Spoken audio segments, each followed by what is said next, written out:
Բարև ձեզ հարգելի հայրենակիցներ, ես Մարատ Հակոբյանն եմ Կիևից։ Այսօր Ուկրաինայի դեմ Ռուսաստանի լայնածավալ ագրեսիայի 1176-րդ օրն է։ Ինչպես միշտ մեր եթերում կներկայացնենք նորություններ ինչպես ռազմաճակատից, այնպես էլ քաղաքական ռազմաճակատից։ Վերջին օրերին սկսում ենք մեր եթերները քաղաքական զարգացումներից պատմելով, քանի որ յուրաքանչյուր պատերազմ ավարտվում է բանակցությունների սեղանի շուրջ։ Մենք բոլորս գիտենք մեր զինվորների հերոսության մասին, նաև բոլորս գիտենք, որ ուկրաինացի քաղաքական գործիչները նույնպես ոչ պակաս հերոսությամբ են պաշտպանում մեր երկրի շահերը։ Հետևաբար վստահում ենք մերոնց, առավել ևս երբ ագրեսորը միշտ ստում է։ Հիշում եք Ռուսաստանում ինչպես էին ուրախանում, որ մենք խնայեցինք նրանց մայիսի 9-ին, նրանց այսպես կոչված շքերթը։ Երեկ նախագահ Զելենսկին բացահայտեց, ով էր խնդրել մայիսի 9-ին չհարվածել Մոսկվային, մեջբերեմ Չինաստանի կողմից մենք ստացել ենք ազդակ, որ նրանք աջակցում են Ուկրաինայի առաջարկած 30-օրյա հրադադարի գաղափարին։ Նման ազդակներ ստացվել են Չինաստանից, նաև մի շարք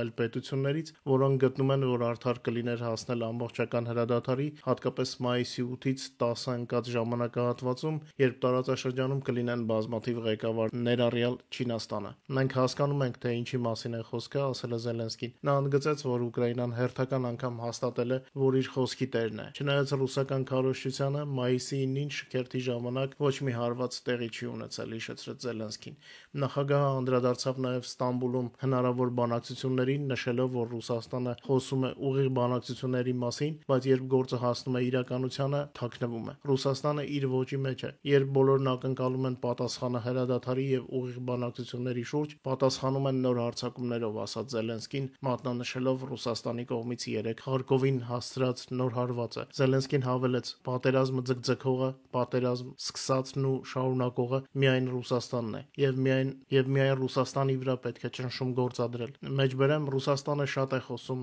ուղիղ բանակցությունների մասին, բայց երբ խոսքը գնում է գործողությունների մասին, թաքնվում են։ Պետք է որոշում ընդունել նրանց հետ, ումից իրականում կախված է ապագան։ Այս պահին մեր թիմը ակտիվորեն պատրաստվում է այցելել Թուրքիա։ Զելենսկին հայտնեց, որ հինգշաբթի նախատեսում է իր հանդիպումը Թուրքիայի նախագահ Ռեջեփ Էրդողանի հետ։ Հանդիպումը կկայանա Անկարայում, սակայն եթե Կրեմլի ղեկավարը համաձայնի ժամանել Ստամբուլ, ապա ինքը եւ Էրդողանը նույնպես կհանդիպեն նրան։ Ամերիկայի նախագահի հատուկ ներկայացուցիչներ Սթիվ Ուիթկոֆը եւ Քիթ Քելոգը կուղևորվեն Ստամբուլ, որտեղ հինգշաբթի հնարավոր է կայանան Ուկրաինա-Ռուսաստան բանակցությունները։ Ուկրաինայի նախագահի գրասենյակի ղեկավար Անդրեյ Երմակը նշել է, որ եթե Պուտինը հրաժարվի ժամանել Թուրքիա, դա կլինի վերջին ազդակը Ռուսաստանի պատերազմը ավարտել չցանկանալու մասին։ Նախագահ Վլադիմիր Զելենսկին շեշտեց, որ Պուտինի հետ հնարավոր հանդիպման դեպքում ինքը բանակցելու է ամբողջական հրադադարի հարցով։ Մեջբերեմ մենք կանենք ամեն ինչ, որ այդ հանդիպումը կայանա։ Եթե Պուտինը պատրաստ չէ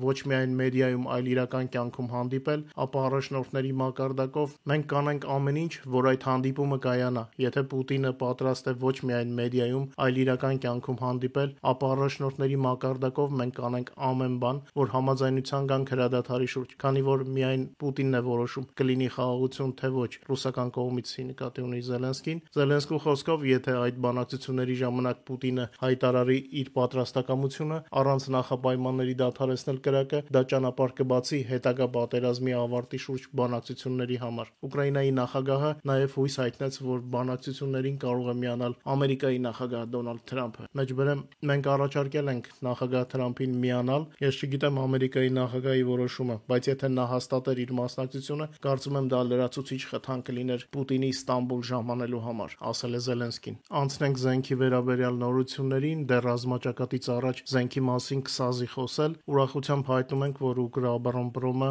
սա ուկրաինական զենքի արտադրող հիմնական կոնցեռնն է, համագործակցության հուշագիր է ստորագրել գերմանական Rheinmetall ընկերության հետ ևս մեկ համատեղ ձեռնարկություն ստեղծելու շուրջ։ Կողմերը պայմանավորվել են Ուկրաինայի տարածքում ստեղծել արտադրական հզորություններ հրետանային ռազմամթերք արտադրելու համար։ Ի դեպ, Գերմանիայի նոր կառավարությունը այլևս հրապարակայնորեն չի քննարկի Ուկրաինային Taurus ավիացիոն թեվավոր հրթիռների մարտակարարման հնարավորությունը։ Այս մասին հայտարարել է Գերմանիայի պաշտպանության նախարարության ներկայացուցիչը։ Պաշտոնյայի խոսքով Գերմանիայի կառավարությունը չպետք է չափազանց մեծ ուշադրություն հրավիրի հեռահար հրթիռների թեմային, ընդհանրապես զենքի թեմային, բացի այդ այս մատակարարումները հանրային քննարկումներում զգալի չափով գերագնահատվել են։ Մեջբերեմ Գերմանիան շարունակելու է զենքով աջակցել Ուկրաինային, այդ թվում հեռահար միջոցներով, սակայն չի հստակեցնելու կոնկրետ ինչ զինատեսակներ փոխանցվեն եւ երբ, նշել է պաշտոնական Բեռլինի դիրքորոշումը գերատեսչության ներկայացուցիչը։ Գերմանիայի կանցլերի ներկայացուցիչ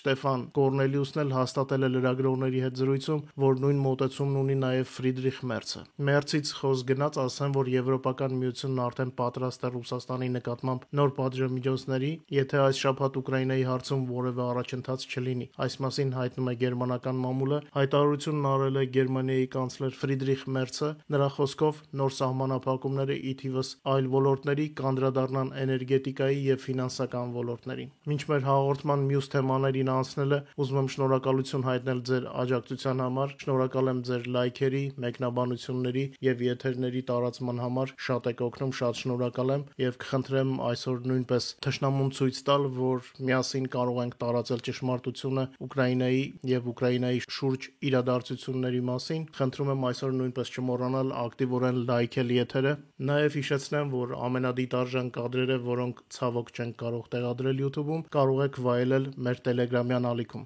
Շարունակելով եթերի լրատվական մասը, ասեմ, որ Եվրամիությունը համաձայնեցրել է Ռուսաստանի դեմ պատժամիջոցների 17-րդ փաթեթը, ինչպես հայտնում է Ազատության ռադիոկայանի եվրոպական խմբագիրը, Եվրամիության անդամ երկրների դեսպանները համաձայնեցրել են Ռուսաստանի դեմ պատժամիջոցների նոր 17-րդ փաթեթը։ Զելենսկու վարկանիշը զգալի աճել է, Ուկրաինայի նախագահ Վլադիմիր Զելենսկու հանդեպ վստահությունը շարունակում է աճել, 24 թվականի վերջի համեմատ 25 թվականի մայիսի սկզբի վստահության ցուցանիշը աճել է գրեթե 1.5 անգամ։ Այս տարվա մայիսի կեսերին Զելենսկուն վստահում է 74% ուկրաինացիներ, իսկ 22%-ը չի վստահում։ Վստահության եւ անվստահության բալանսը կազմում է +52%։ Վարկանիշի զգալի աճը սկսվել է 25 թվականի սկզբից Դոնալդ Թրամփի վերադառնալով նախագահի պաշտոնին եւ ամերիկյան քաղաքականության փոփոխմամբ Ուկրաինայի նկատմամբ։ Հիշեցնենք, որ 24 թվականի դեկտեմբերին Զելենսկուն վստահում էր ուկրաինացիների 52%, իսկ հիմա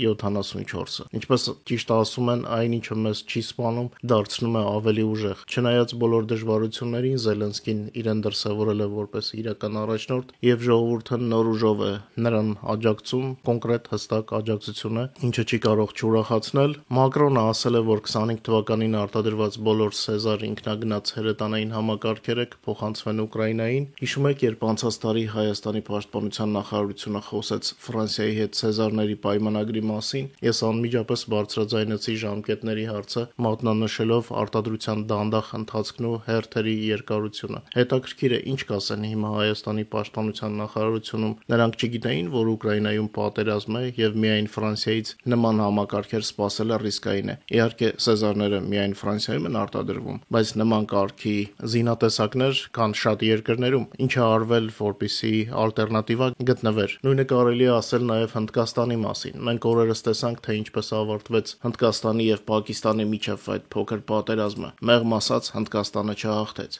Իսկ այն ռազմական փորձագետները, ովքեր միլիոնավոր դիտումներ էին հավաքում Հայաստանում, գովելով հնդկական զենքը, արդյոք չեն ցանկանում ներողություն խնդրել հայկական ժողովրդից կամ պարզապես բացատրել, թե այդ ինչպես ստացվեց, որ այդքան հզոր զենք արտադրող պետությունը ստիպված գնաց հրադադարի, որովհետև Պակիստանը այնպիսի հարվածներ հասցրեց, որ Հնդկաստանը ավելի նպատակահարմար համարեց գնալ պատերազմի դադարեցման։ Հնդկաստանը ոչ միայն չհաղթեց, այլ նույնիսկ տպավորիչ արդյունքներ չցուցադրեց։ Եվ արդյոք այս ամենից հետո դեռ նպատակահարմար է միայն Հնդկաստանից զենքի գնումները։ Սա մասնագիտական քննարկում է պահանջում։ Հայ հանրությանը պետք է բացատրվի, ինչու է արվում այս կամ այն ընտրության որոշումը եւ նման խայտարակությունների ֆոնին, ինչպիսին հնդկականն է, ես հենց այդպես եմ կարծում, սա իմ կարծիքն է, պետք է խոսել մարդկանց հետ, պետք է բացատրել ինչպես